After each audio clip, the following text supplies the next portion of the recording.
Mandela Effect is something I think about often. I'm not going to lie. I think about it often. Like that?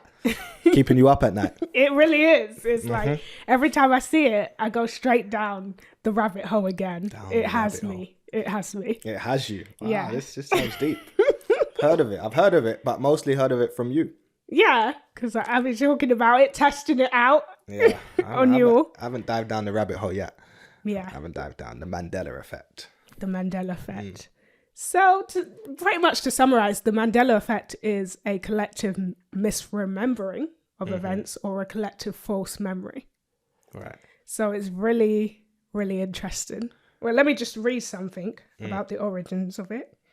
My definitions again, but the Mandela Effect refers to a situation in which a large mass of people believe that an event occurred when it did not. The term was originated in 2009 by Fiona Broom after she discovered that she, along with a number of others, believed that Nelson Mandela had died in the 1980s when he actually died in 2013. So that hence Mandela Effect. Right. But, you know, side note to that, there are some who believe that there's this conspiracy theory that Nelson Mandela did die in prison and then who came out was a clone. Somebody else, right? Yeah, I remember that being a whole conspiracy theory. So that could contribute to people thinking that. But yeah, apparently people share this memory of even seeing his would have been widow at the time, Winnie Mandela, making a speech on his passing. They have like memory of it. So it's an interesting one. So when you come across examples of the Mandela Effect, most common examples would be based around imagery and logos. So things like thinking Looney Tunes was spelled Toons. I'm going to put up examples rather than, and thinking Febreeze had the double E in it. Yeah. Quick one. What color was Pikachu's tail? We weren't big into Pokemon. Pikachu's tail. When you think of Pikachu, what color was his tail? It wasn't like yellow, like the rest of his body? Yeah, just yellow. Yeah, I think so. That's what I'm visualizing. Okay. There's a group of people that remember it having a black tip. Yeah, I mean, when you say that, I could visualize it in my head, actually. But I don't know if I'm just like going with the wind, easily swayed. Like, yeah, I remember that. Black tip. There's ones like remembering the Monopoly man having a monocle, one-eyed glasses. That one I have heard of.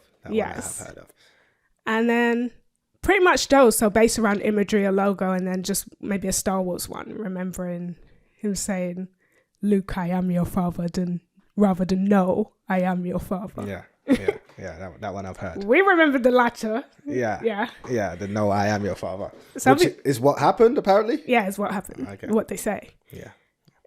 I've always remembered it like that. Yeah. Yeah, pretty much. But those ones, in general, I can say I see how it happens. Because a lot of that is attributed to the way memory works. So when you're dealing with stuff like imagery, it's suggestible, especially things like plays on words. So if you take Febreeze, thinking it has that double E because of the word breeze. Yeah, right. So it's association, really. Looney Tunes, you could get that mixed up. Another one is thinking Flintstones. Flintstones only had one T when it has two T's. That's just like how we hear it, Flintstones. Yeah. I mean, with those ones, I can understand it because I think in general, the way our minds work as well, we don't take in a lot of the word. Like people can read words that have been rearranged and so on and so forth, like it's a normal paragraph, and it suggests our brain isn't reading every letter all the time. We're just taking the word from what we're generally getting. So I can get that. But some of the other ones though, like the Mandela one you're mentioning, I'm like, how? Yeah. It's that one even is interesting. But it gets better. Oh, it gets better. There's others. It gets better because those ones, I'm like, oh, I see how it happens with logos in general, and then you have a few here and there that you can't really explain. But okay, there's two main ones that have me like, Okay, the first one is the belief that there was this movie called, maybe in the 90s or something, called Shazam, that starred the comedian Sinbad. And it was about him being a genie or something and helping these two kids, these two children. And Sinbad has denied ever making the movie. He's like, I was never in this movie, people. Wow. And these people are like, but no, I remember this movie. And the suggestion is maybe it's being mixed up with a movie called Kazam with Shaquille O'Neal starring. And some people are like, no, I remember seeing both movies. Right. No. And when you look at the blogs, it's quite interesting the vivid detail they can give of this movie that they swear Sinbad was in and this movie existed. See, that's deep. That's deep because Sinbad's coming out like, no, I didn't do this. But people, when you've got vivid memories of it, when you've got clear and concise memories, descriptive memories of it, and if I'm assuming these memories align across the world, different people remembering the same things. Yeah, pretty much. When you look at it. Then what is that? What is exactly? And some will say, well, my parents remember me watching the movie. Would have clearer memory. Some arguments to that is like, well, it's the power of suggestion. People take the initial memory and run with it and build on it and stuff like that. But to me, when I was researching, I was like, well, it's a little vivid to just be the power of suggestion. And people can even remember the cover. So they've like stuff like that, the movie cover. And some people said, well, I never even saw Kazam, but I saw this Shazam movie. Right. So stuff like that. Right. Stuff like that. So I'm like, okay, that was my first introduction to the Mandela Effect, reading about this Shazam movie. So obviously I never saw the movie. We never saw it. So I remember speaking to my sis, our good sis, and I was like, well, do you know about this Shazam movie? And she was like, yeah, I saw the movie when I was younger. And they're staging these Mandela effects. The movie existed. So like, oh, I do more research, but then it dies down for a bit. But then something happened recently that is the most interesting case to me. It gets deeper? It gets deeper. All right. It gets deeper. All right. There's this American clothing brand called Fruit of the Loom. And their logo is like this fruit. And what many remember the logo being is fruit in this fruit basket called a cornucopia. So I'll put a picture up. I didn't even know what a cornucopia was until I came across this whole thing. And it was happening on TikTok. And people like, because right now their logo is just different fruit. And people are like, oh, they changed their logo because I remember having the cornucopia. And then Fruit of the Loom came out like, our logo never had a cornucopia. And people are like, well, it's because of you we even learned what a cornucopia is. Like it was used as an example in schools. They'll be like, cornucopia, like the Fruit of the Loom brand. And the Fruit of the Loom are like, never happened. Never happened. So I'm following this on TikTok, and there's this one particular woman who's been driven crazy. She's like, no, I know it had a cornucopia. So people start getting into conversation about it. Someone kind of searching through their old clothing to find this logo. And they do. They found it. Yeah. Oh, they found the evidence. This got, okay. All right. Oh, they got evidence. All right. They do, and they post it. And then Fruit of the Loom are like, we plead the fifth. What does that mean? They're like, if you go to their page, they're fully gaslighting people. And people in the comments like, why are you doing this? What does we plead the fifth? What, you need to say something. You need to say something. They're sticking by it. No, it never existed. It never existed. So their official response to that person finding the evidence is nothing? What? Yeah, when people are in their comments like, but someone found it, this and that, they just reply like, we plead the fifth. So it's just a game to them. It's a joke. It's a joke, but I have other theories, but okay. You go ahead with your theories before if you search like Fruit of the Loom or Cornucopia on TikTok, you can find like the whole thing of what happened. But people found other stuff. So let me see my notes. There was an album, I think in the 70s, by a guy called Frank West, which was called Flute of the Loom. And it was a play on Fruit of the Loom. And he had a flute like in the shape of a cornucopia. Right. So people contacted the original person who drew that album cover. And they were like, can you explain the inspiration behind the cover? And he was like, yeah, Fruit of the Loom, because it had the cornucopia. So it was a play on that. Right. So that was one thing. Another thing is someone is found like maybe an original trademark document of the Fruit of the Loom, and cornucopias and fruit basket is mentioned within that trademark. So it's like, and then also there was an old article someone dug up about Fruit of the Loom job cuts or something, and the article was called The Cornucopia of Job Cuts. Got you. As a play on that. Yeah. So people did the digging. Yeah. And I'm like, okay, so what's going on? So what is going on?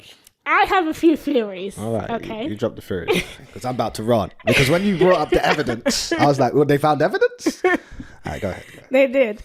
There are some interesting theories surrounding the Mandela Effect in itself. The main one is the power of suggestion and the way the memory works. Another interesting one is alternate realities or converging. I like that one. It's an interesting one, right? I like that one. Yeah. But, you know, the reason to me why this case with the cornucopia goes so strongly against the way memory works is because when you learn something, that's the way in which it was learned is a pretty core memory. It's like, well, I only know what a cornucopia is because of Fruit of the Loom. Right. So that's a pretty core memory. Yeah. So it's hard to have power of suggestion with that. Yeah, it's solid. It's pretty solid, I think. Which means that something else is going on. I'm mad at Fruit of the Loom. I don't even know them. I have no idea what this company is, what they do, but I'm mad at them right now because what we're talking about, we plead the fifth. What does that mean? They're fully gaslighting people. We need answers. My theory, I do think it's an experiment. And this is my own personal theory. I'm going to say that. Yeah. But I do think that a lot of these, especially Mandela effects like that, are tests to see if they can revise history. Okay, we all know governments experiment on people. Case in point, the Tuskegee experiments. We all know the government lies about it. Henrietta Lacks, stuff like that. So the lying part is pretty standard. Yeah, people should be on board with the fact that the government lied to you. That should be clear. It's done. And we know they experiment on people and have done it in the past. So I do think if you could get people to doubt something as core as that, it's how I even learned that they could question their memory on a whole. And I think it's to test, well, how much of history can we erase and people would trust? If we get them to doubt their own memories, especially in that way, it's like, how much of history could we eventually erase? Yeah. If you manage to get to do that, you could erase history in a generation or two. It wouldn't take that long. If you just got a generation to forget or change their memory of a particular event, then they're going to teach the next generation this is how it happened. Yeah. And so within a generation or two, it's done, it's finished, it's changed. Exactly. And it's not beyond them. I mean, if you have the Western world tell it, we was just all primitive and destitute until they came and modernized everything and invented everything. Yeah. That's how they tell it, right? That's the image that they often display. Yeah. Like everyone else was just kind of fiddling around with sticks. And then they came in like kapow technology, right? So that's the image that they give. But yeah, it has you doubt. I think, yeah, I mean, I'm not gonna the theory as far as what you're mentioning in terms of, okay, are they running experiments? Are they trying to see if they can change the memory, erase the memory, distort the memory of certain events? That sounds logical to some degree to me. It's part of their nature as well. They've always been rewriters of history. Okay, so we got to remember, as soon as they arrived and they realized that, oh, okay, you have a group of people here that if they look at their history, they're going to realize how powerful they were.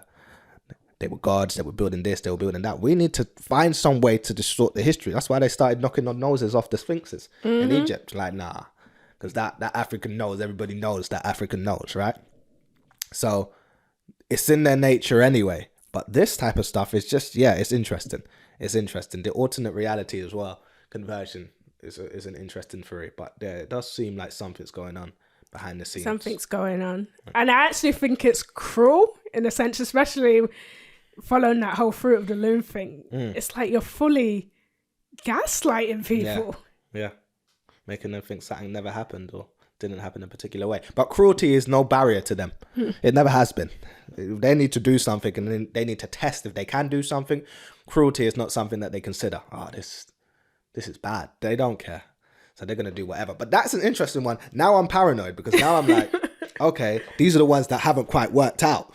Have they changed anything in the past that we're all like, yeah, that happened. And it never happened, or that didn't happen. And it did happen. What are you doing to me?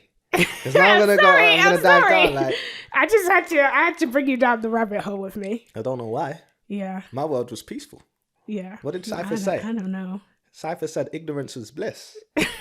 But Fruit of the Loom need to reflect. And for anyone like, well, Fruit of the Loom isn't the government, how hard would it be to get a company on board though with this? Yeah. It's certainly powers that be. When you talk about governments or powerful corporations or powerful companies, often there's links there. So that would be, it's interesting tests that people are running, if they are indeed running them. But yeah, we've got to be conscious of these possibilities. I always thought that if they had their way in about 100 years, they're going to tell us Michael Jackson was a white man. Yeah. So I'm like, we need to stay solid on the facts, people. We need to stay solid on the facts. I legit saw an Instagram.